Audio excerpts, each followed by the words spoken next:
Cerca del asentamiento de Noskursen, en territorio bajo control ruso, una bola de fuego desgarra la noche. Una columna de humo negro asciende más de 300 metros hacia el sur. A casi 1 kilómetro de distancia, las ventanas revientan. Un puesto de mando ruso queda en silencio en cuestión de segundos. En menos de 2 minutos, más de 1.400 toneladas cortas de proyectiles de artillería y decenas de misiles Iskander-M estallan en reacción en cadena detrás de muros de hormigón construidos para protegerlos.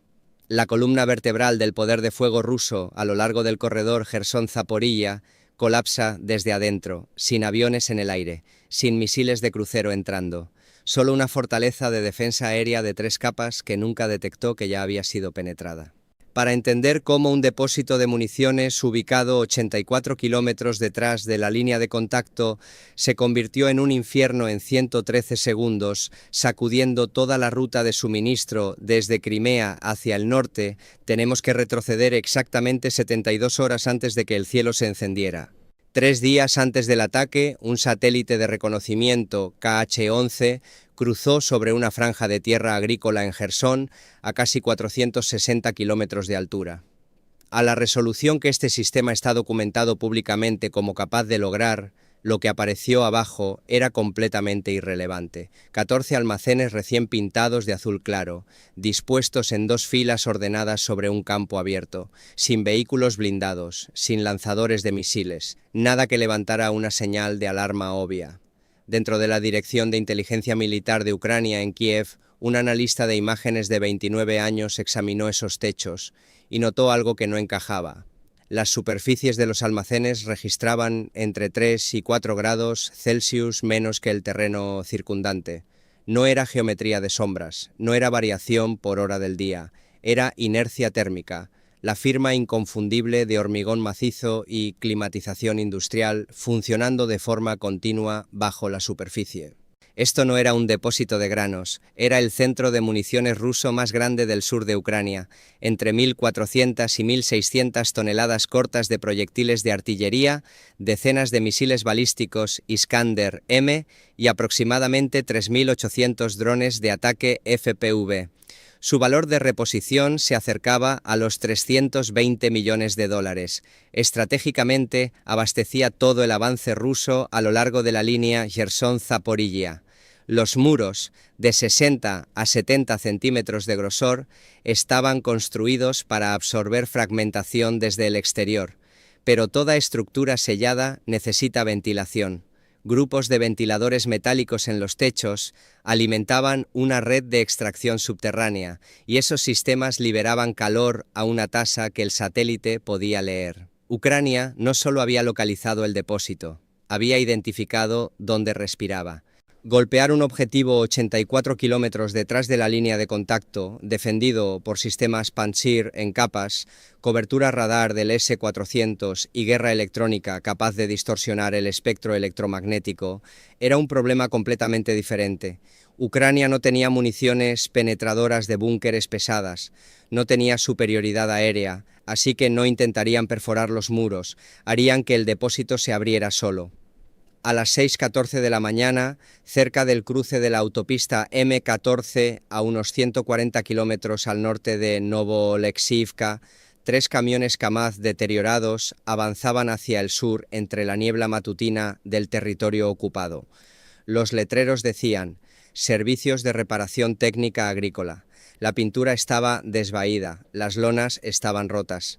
El papeleo era convincente, los códigos de contrato coincidían, los sellos eran recientes, y sobre el papel los camiones transportaban equipamiento de mantenimiento vial.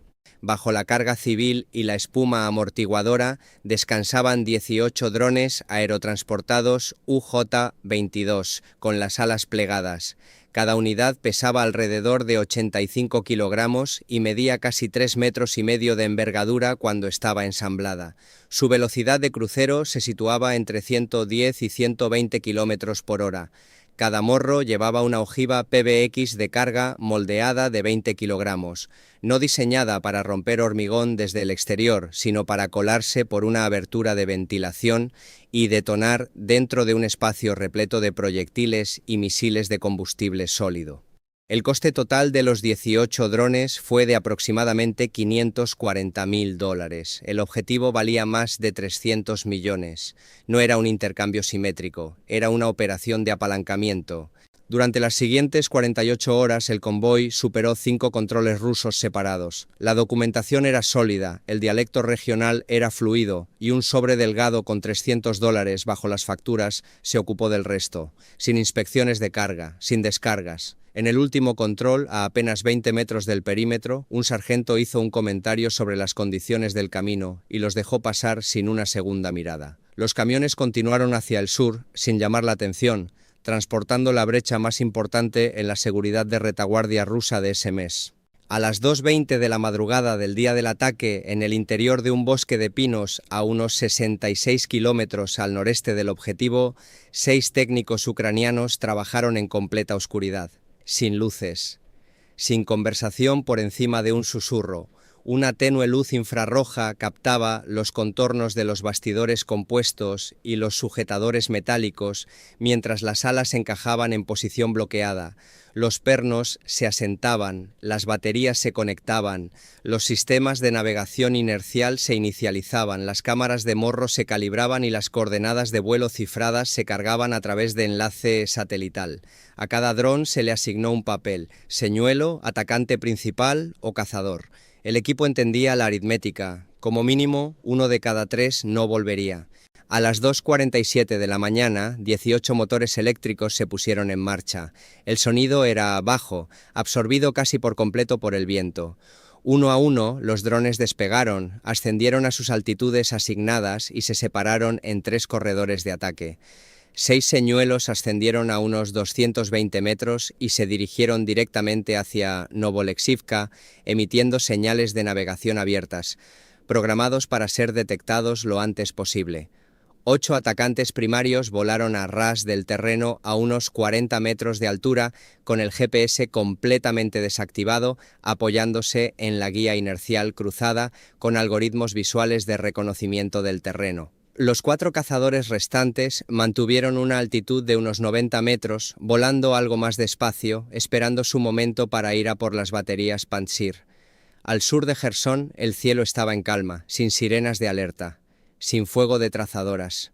Solo 18 pequeños puntos en movimiento avanzando hacia una posición fortificada que estaban diseñados para hacer que abriera su propia puerta. A las 3:02 de la mañana, en el puesto de mando de defensa aérea ruso en Novolexivka, el teniente coronel Dmitry Sokolov estaba frente a la pantalla radar de un sistema Pantsir S-1 con la luz verde pálida iluminando un rostro cansado pero concentrado. 3 unidades Pantsir formaban un triángulo sobre el depósito, superponiendo sus zonas de cobertura para cerrar puntos ciegos. Una batería S-400 mantenía posición más al sur, en Skadovsk, para vigilancia de largo alcance. Detrás de eso, había sistemas de guerra electrónica preparados para saturar las bandas de frecuencia críticas. Sobre el papel era una arquitectura en capas diseñada para hacer que cualquier intrusión fuera prohibitivamente costosa. Sokolov confiaba en el procedimiento más que en los supuestos. 4 años de guerra habían confirmado que la disciplina de reacción y el cronometraje importan más que la confianza en el equipamiento por sí solo. A las 3:11 de la mañana, 6 trayectorias bien definidas aparecieron en el sector radar norte.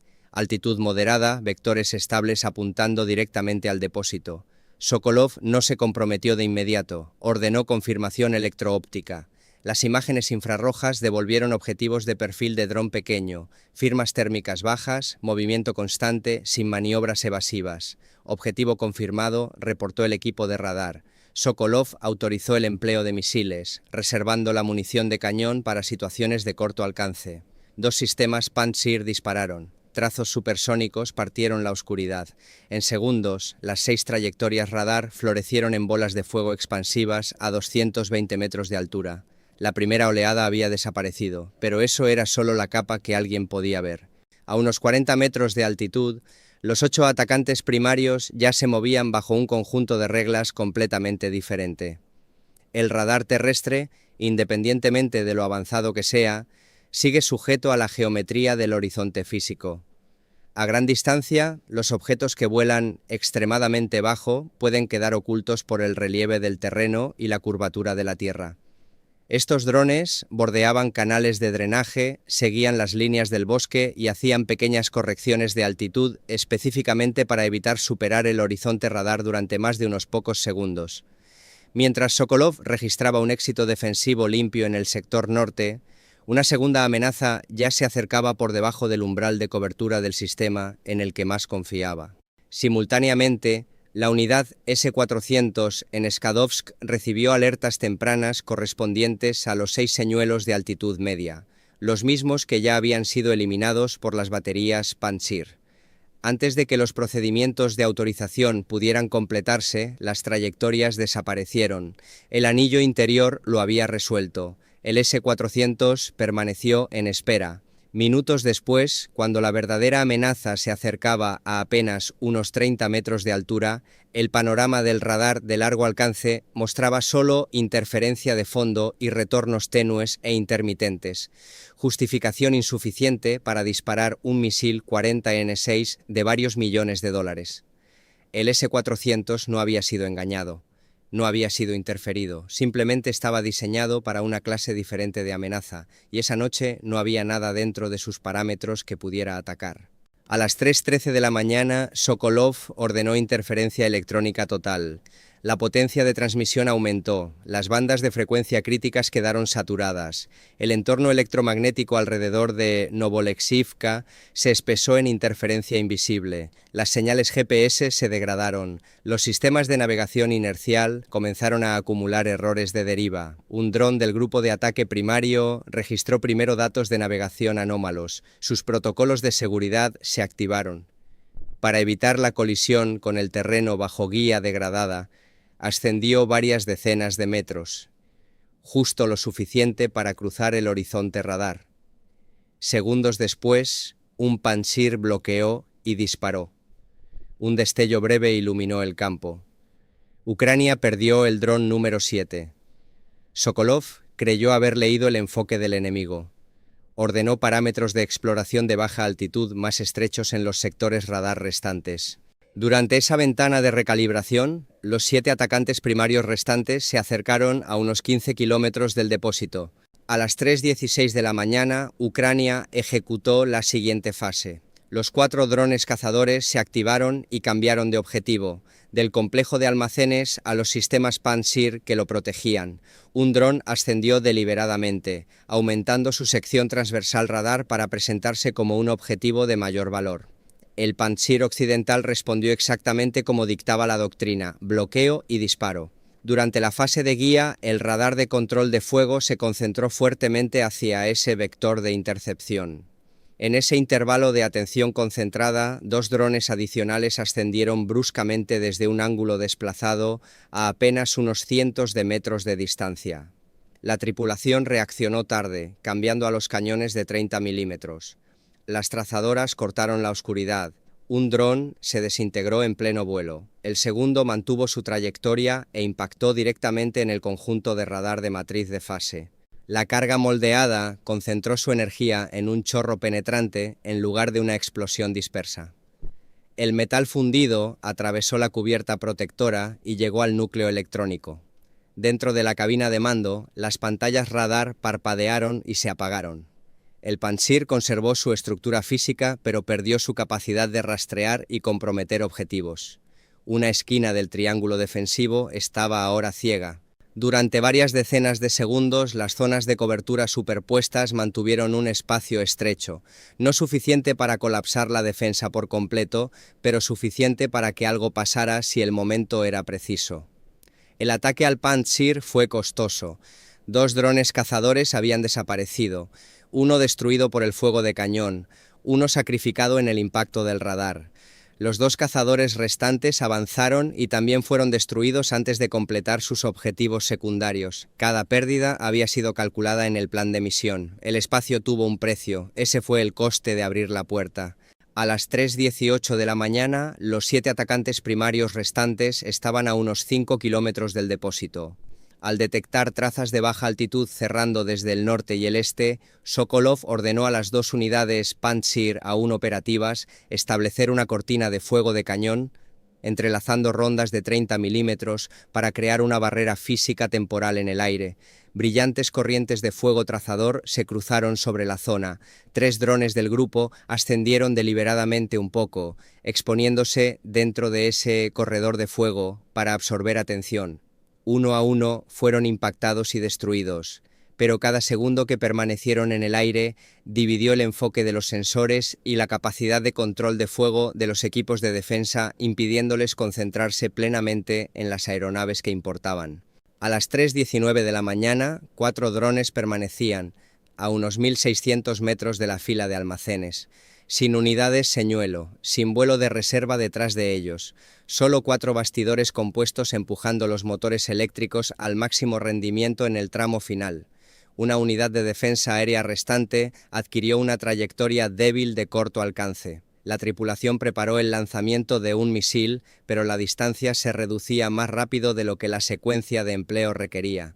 Ignición, aceleración, corrección de curso, cada paso necesitaba segundos que ya no existían. Un misil disparó en un intento final y detonó varias decenas de metros detrás de su objetivo. Demasiado tarde.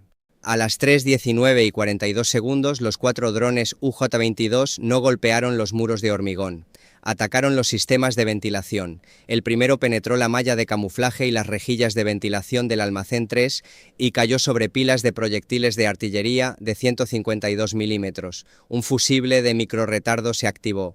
La carga moldeada dirigió su energía en un único chorro penetrante focalizado que encendió la munición almacenada dentro de un espacio cerrado. El segundo entró en el conjunto de ventilación del almacén 7, donde los misiles Iskander-M estaban en ciclos de mantenimiento. La detonación no fue una llamarada de película, fue un golpe interno comprimido en combustible sólido y ojivas convencionales. El tercero golpeó el almacén 11, que contenía munición adicional y materiales de apoyo. El cuarto falló ligeramente, impactando una pared exterior y rayando el hormigón sin penetrar el interior. 3 detonaciones internas fueron suficientes. A las 3:19 y 43 segundos, dentro del almacén 3, la presión aumentó instantáneamente. Los muros de hormigón de más de 60 centímetros de grosor, diseñados para resistir fragmentación externa, ahora atrapaban la onda de choque en el interior. Los proyectiles de artillería comenzaron a detonar en secuencia. Los muros se fracturaron hacia afuera. Losas de hormigón que pesaban cientos de kilogramos se convirtieron en proyectiles que golpearon las estructuras adyacentes. El almacén 7 se encendió a continuación. Decenas de misiles Iskander no detonaron como dispositivos nucleares, pero su combustible sólido y sus cargas explosivas convencionales liberaron una enorme cantidad de energía. El techo se levantó, luego cayó de nuevo en llamas. La segunda explosión se fusionó con la primera en ondas de presión en cascada.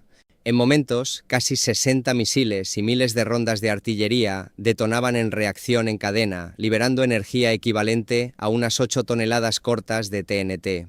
Una bola de fuego de más de 100 metros de ancho se elevó hacia el cielo nocturno, temperaturas suficientes para fundir acero estructural y fracturar hormigón armado. La onda de choque se desplazó hacia afuera como una pared sólida. A varios cientos de metros, la sobrepresión era suficiente para aplastar vehículos y derribar personas. El puesto de mando de Sokolov, a unos 500 metros de distancia, tembló violentamente. Las ventanas reventaron. El equipamiento fue arrojado al suelo. Fue derribado de su posición, gravemente herido mientras la estructura se deformaba bajo una sobrepresión extrema. Lo que había sido un sistema defensivo en capas y redundante quedó reducido a metal retorcido y al rojo vivo dentro de una tormenta de fuego sostenida. A las 3:47 de la mañana, a más de 65 kilómetros al noreste, el equipo técnico ucraniano observó la columna de humo ascender más de 300 metros por encima del horizonte. El jefe del equipo transmitió un mensaje corto. Objetivo destruido, extracción en marcha. Las imágenes satelitales confirmaron posteriormente el alcance total del daño. Aproximadamente 56 misiles Iskander-M eliminados, más de 1.400 toneladas cortas de munición de artillería detonadas, miles de drones FPV quemados. Al menos 2 sistemas Pantsir desactivados o destruidos. Las pérdidas materiales estimadas superaron los 300 millones de dólares. Esa es la aritmética real de la precisión. La victoria no le pertenece al bando con más armamento. Va al bando que encuentra el punto débil correcto y lo golpea exactamente una vez. Ahora la pregunta es tuya. Si fueras el comandante ruso que acaba de ver desaparecer 300 millones de dólares en menos de 2 minutos, ¿qué cambios harías para proteger el siguiente emplazamiento? ¿Refuerzas el anillo de defensa aérea? ¿Dispersas la munición en ubicaciones más pequeñas? ¿Rediseñas completamente la red logística de retaguardia? Escribe tu respuesta en los comentarios. El próximo debate operacional empieza ahí.